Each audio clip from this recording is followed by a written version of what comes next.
Dark stains cover the floor of this area. Large oak tables, scarred and beaten, lay scattered like toys about the room, their wood crushed and splintered. Replacing them are furnishings made entirely of human bones. The walls and the 20-foot high vaulted ceiling are a sickly yellow color. Not because of faded or time-worn plaster, but because they are adorned. Oh, come on! Are you kidding me? This sucks! Indeed. You know, running a module doesn't just mean the Dungeon Master reads everything out of a book. Yeah, Mr. Dungeon Master, sir. Did you even prepare for this game session? I'm just an intern here, but yeah, this is probably going to be reflected in your yearly performance evaluation. Of course I prepared for this game session. Now what do you want to do with all these bones? Well, I'd like to go take a look at that cottage we passed a while back. Yeah, we could just kill the owner and take his stuff. Well, actually, that cottage wasn't in the module. It's just flavor text. Holy crap! Well, how about a random encounter? Would that be too much to ask for? No, I can do that. Yeah. Let me just find it real quick.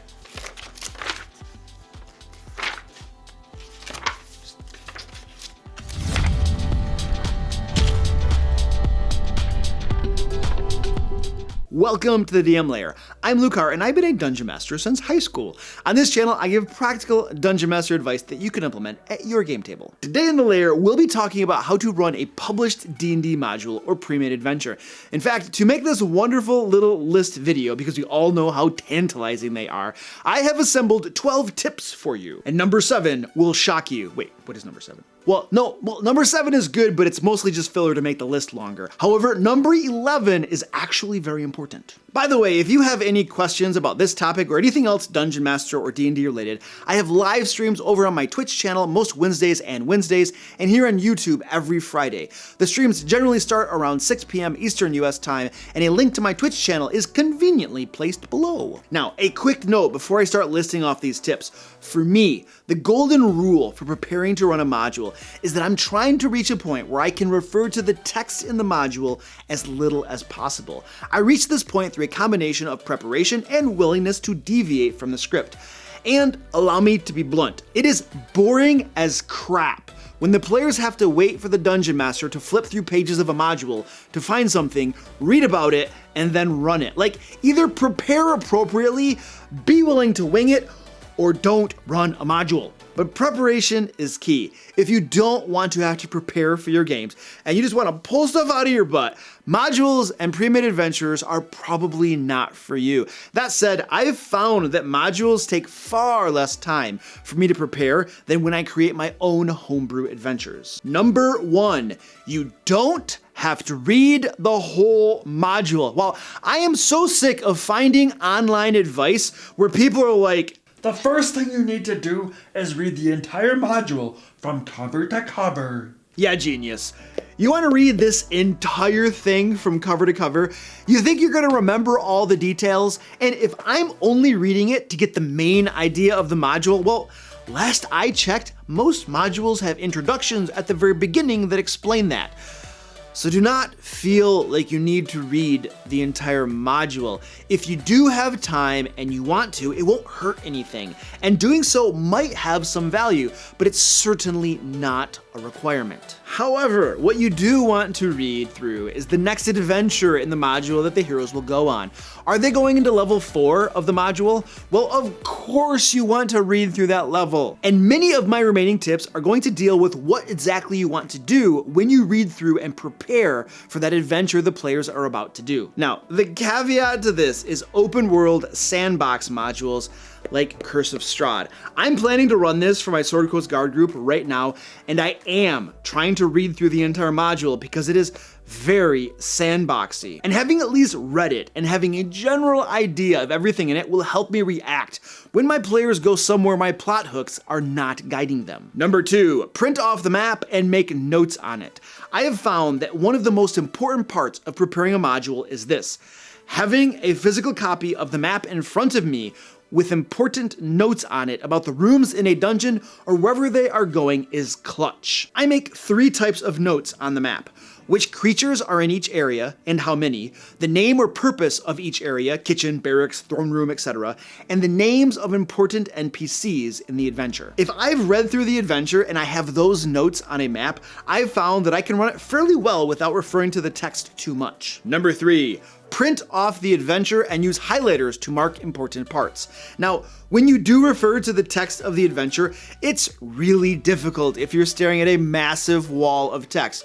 So get your highlighters out and highlight anything you think is super important and you want to be able to quickly find when you scan the text. Things like creatures, NPC names, magic items, traps, I don't know. You decide what's important for your game, what you want to focus on, and what you don't want to accidentally leave out. Now this right here is what my print-offs generally look like after I've marked them all up during game prep.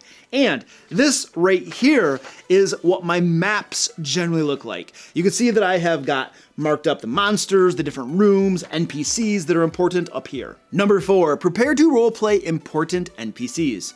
Making a module more than just a hack and slash adventure is important to me, and preparing how I'm going to roleplay NPCs, and many times even mundane creatures, is a critical part of that. Many times modules include roleplay notes for important NPCs, but if they don't, I think about why the NPCs are there and what motivates them.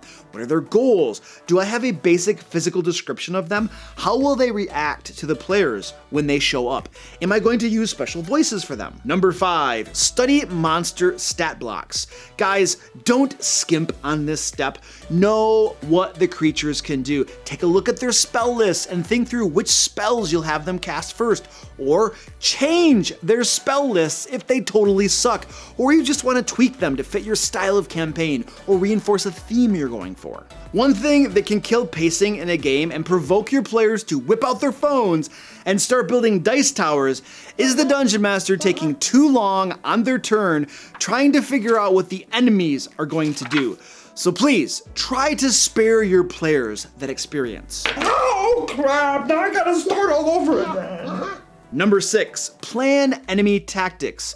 So one thing you're going to notice about modules is they often just take monsters and plop them into the middle of the room without giving you any notes about tactics they might use. And let's be clear, a handful of monsters in the middle of a room does not an interesting encounter make. Just taking a moment to think about an interesting setup or basic tactics will make a huge difference. The Hobgoblin Wizard casts Hold Person, upcast at level 4, before the Hobgoblin Warriors and their attack wolves charge in to mop up. Then, the wolves are tripping up the characters, giving the Hobgoblins advantage on their attacks, just in case some of the heroes break free of Hold Person. A great blog that goes in depth on monster tactics is The Monsters Know What They're Doing. There's a link below if you want to check it out. Number 7, plan any special terrain for encounters. Again, something modules perhaps aren't the greatest about reinforcing is how the terrain is factored into an encounter. Now, usually a module will describe the terrain, which is a solid B team effort. However, if you want to be on the A team, then you'll have to put a little thought into how that terrain might influence a combat if one breaks out. For instance, perhaps there is a table piled high with jars of oil in the room, and with every attack, there's a chance someone hits it and breaks several open. And we all know what might happen once oil has been spilled all over the ground, especially if you have a character wielding a torch, because they don't have dark vision, because their player is a happy little min-maxer who took Variant Human for an extra feat at level 1. Man, I love min-maxers. I'm a min-maxer. I probably shouldn't talk. I just don't pick Variant Human. I do not like characters without dark vision. That's just a personal thing. But hey, you know what? This is not a player video. This is Dungeon Master video. So let's go on to number 8. Adjust the encounters for your group. Maybe you have more players than normal, maybe fewer. Perhaps the adventure was designed for level 5, but we're all level 7. Well, then you're going to need to make some tweaks to the encounters in the module to make sure they are of appropriate challenge for your group. And you're in luck too, because just last week I made a video that talks about how to do just that. Well, it's almost like I planned this stuff around here. Anyway, there's a link down below to that video if you're interested. Number 9, pick out your minis. Hey, this is a legitimate problem for some Dungeon Masters. We have way more minis than we know what to do with, and selecting the minis we need for a particular game session is a very important step in the game prep process. However, if you don't have minis because they're too dang expensive, I have news for you. I have another video for you. It's all about how to get inexpensive miniatures. Link down below. Wow, just pushing those videos, plugging those videos. Watch more. Actually, it's just that I've made lots of videos that have lots of information in them, and so I want you to be aware that they're out there for you to use. Number 10, study lore and locations. Yeah, we'll just lump these together. Make sure you have a general idea of the lore surrounding the creatures your players will encounter in the upcoming adventure. You know, just in case they want to make history, religion, nature, or arcana checks to see if they know anything else about them. And knowing a little something about nearby locations will come in handy when your players decide to throw you a curveball and wander a little off the beaten path because, yeah, players tend to do that from time to time. Number 11, the module is a guideline. Hey you guys, I'm a little confused. The level directly above us was designed for a level 4 adventuring party, so why is this level designed for a level 8 adventuring party? It's because it's a DM screw job. I knew we shouldn't have run this module. For the first module I ever ran, Princes of the Apocalypse, I had decided to run it exactly as written because, like, you know, professional game designers had created it. But that was a big mistake. Yeah, I should not have run it as written. I should have anticipated that. Yeah, okay, well, let's just move on. I mean, I had no idea that those folks had written the perfect storm that would frustrate my players to no end. Now, I do have some other choice words about this, but I'll just save it for a rant in a live stream or something. Anyway, modules are guidelines. Treat them as such and use your stinking brain. If something doesn't seem like it would work for your group, change it. Or if you know your players love combat, but the module is light on them, sprinkle some more in. Don't worry about screwing the module up. It's your game. Use the module as much or as little as you see fit, and don't be afraid to deviate from what is written. Number 12, tie it all together. Some modules are better than others at tying the different adventures together into a cohesive plotline. So just make sure that you're using plot hooks and information your players find in one adventure to lead them to the next one. You're going for a cohesive story where it feels like everything belongs together and there's a natural progression from one thing to the next. Don't forget to follow me over on Twitch for some chill live streams where we hang out, talk D&D, and even paint minis together. Next week, I have no idea what my video will be about, and it may totally suck, but hey, you know, come back anyway. But until then, click right here to learn how to make your own D&D adventure. And until next time, let's play D&D. I found it. I got it.